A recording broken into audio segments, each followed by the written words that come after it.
सच्चे देशभक्त की कहानी। दोस्तों, हमारे देश में हमेशा देशभक्ति को धर्म से ज्यादा महान माना गया है।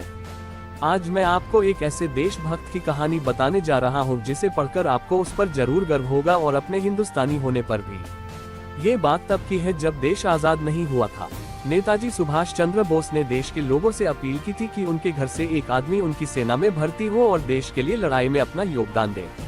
इस अपील को सुनकर पहाड़ी प्रदेश में रहने वाली एक बूढ़ी माँ बहुत खुश हो गई, क्योंकि वह अपने देश से बहुत प्यार करती थी और वह चाहती थी कि उसका बेटा भी सुभाष जी के सेना में भर्ती होकर देश के लिए लड़े। जब बूढ़ी माँ के बेटे को उनकी इच्छा पता चली तो वह भी खुशी खुशी सेना में जाने के लिए तैयार हो गया और अपने माता का आशीर्वाद लेकर सेना में भर्ती होने के लिए पहुँच गया।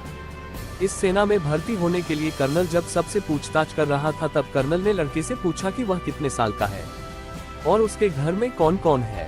कर्नल के सवालों का जवाब देते हुए लड़के ने कहा कि वह 21 साल का है और उसके घर में वह इकलौता बेटा है और उसकी बूढ़ी माँ है।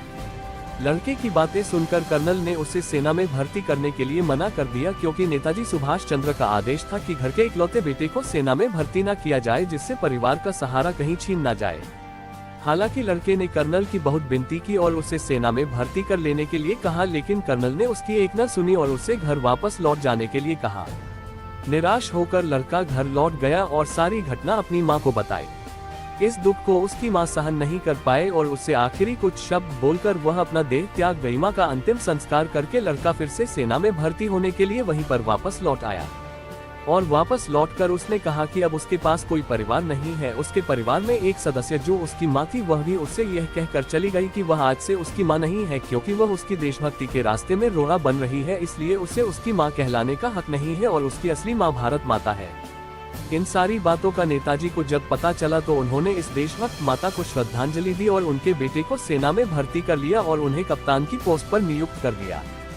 दोस्तों, ये होती है सच्ची देशभक्ति और यह होता है देश के लिए बलिदान। घरों पर झंडे लगाने से या स्पीकर पर देशभक्ति के गाने बजाने से देशभक्ति साबित नहीं होती। देशभक्त के दिलो दिमाग सब जगह देश छाया रहता है। भारत में ऐसे देशभक्तों की कोई कमी नहीं है। ऐसे देशभक्तों को सलाम। भारत माता को सलाम। कहानी अच्छा लगा तो चैनल को सब्सक्राइब करें और लाइक करें।